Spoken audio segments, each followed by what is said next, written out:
বিজেপিকে এর আগে দিয়েছি, অনেকেই দিয়েছে আমাদের মতো, কিন্তু দেখা যাচ্ছে যে বিজেপি এবং তৃণমূল তাদের আসলেই সেটিং হয়ে আছে। কিন্তু আমি তো মনে করছি বিজেপির সাথে তৃণমূলের টাই আপ করাই আছে। বিজেপিকে ভোট দিয়েছি, বিজেপির সঙ্গে মিশেছি, দেখেছি এরা অ্যাকচুয়ালি দেশের জন্য কিছু করতে চায় না, এরা টিএমসিকেও হারাতে চায় না। বিজেপি টিএমসি একটা রুটির দুপিঠ, এপার আর ওপার দুপিঠই সমান। নমস্কার, আপনারা দেখছেন রেভলিউশন বেঙ্গল। 29 তারিখ ভোটের লাইনে দাঁড়াবে যাদবপুর কেন্দ্র। তার আগে এখানের রাজনৈতিক সমীকরণ নিয়ে চলছে জোর চর্চা। বিগত কিছু নির্বাচনে বিজেপির ভোট বেশ কিছুটা বেড়েছে। রাজনৈতিক মহলের মতে বিজেপির ভোট বাড়ার ফলেই বিরোধী ভোট ভাগ হয়ে যাচ্ছে, আর তাতেই সুবিধা পেয়ে যাচ্ছে তৃণমূল কংগ্রেস।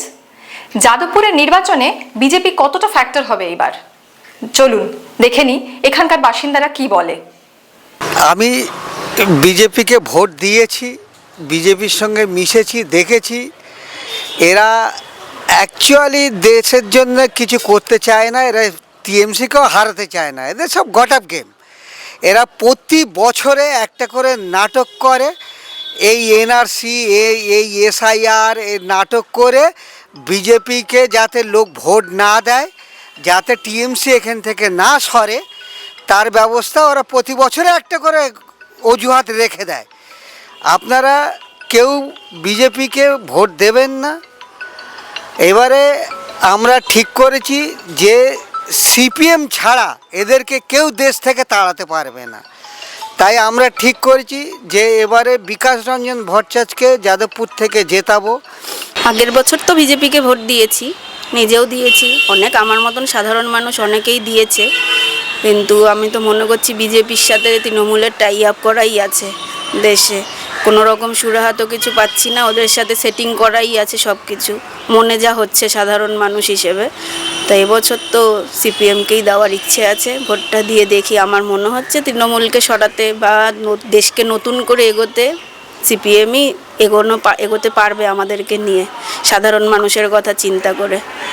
বিজেপি আর তৃণমূল তো একই, বিষ্ঠার এপিট আর ওপিট, এর তো কোনো পার্থক্য নাই। মানুষ আগে ভুল বুঝতো, আমরা মানুষকে ভুল বোঝানো হয়েছিল।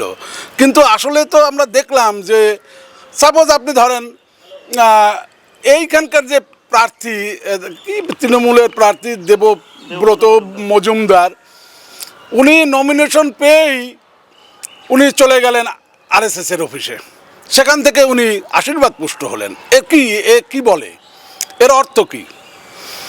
মানুষ এগুলো বুঝে গেছে, মানুষ এগুলো দেখছে, মানুষ এগুলো শুনছে, মানুষ বুঝে গেছে যে কারা মূলত এই সেটিংয়ের রাজনীতিতে আর বিশ্বাস করছে না। মানুষ তারা বুঝে গেছে যে এর পরিবর্তন একমাত্র বামপন্থাই পারে।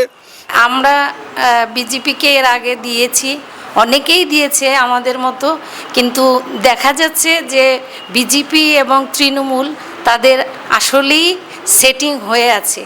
তো এবারে আমরা সবাই ভাবছি বামপন্থাকেই মনোনীত করব। আমাদের এলাকায় বিকাশ রঞ্জন ভট্টাচার্য অত্যন্ত সৎ এবং নির্ভীক লড়াকু মানুষ, অত্যন্ত শিক্ষিত, এবং আমার মনে হয় যে 294টা সিটের মধ্যে উনি শ্রেষ্ঠ। বিজেপিকে ভোট দিয়েছিলাম এবং দেখলাম বিজেপি টিএমসি একটা রুটির দুপিঠ, এপার আর ওপার দুপিঠই সমান। সবাই সেটিংটাই রাখতে চাইছে। সেটিংয়ের জন্য এই পরিস্থিতি হচ্ছে আমাদের দেশের পরিস্থিতি। এর আগে আমি দুবার বিজেপিকে ভোট দিয়েছিলাম, দিয়ে দেখলাম এদের পরিস্থিতি খুব ভালো নয়। সেই জন্য আমরা জেতাতে যাই বামফ্রন্ট সরকারকে এবং বিকাশ রঞ্জন ভট্টাচার্যকে যাদবপুরের। আপনারা শুনলেন এলাকার বাসিন্দাদের কথা। তাদের বক্তব্য শুনে কিন্তু আবারও বামপন্থীরা আশায় বুক বাঁধতে পারেন।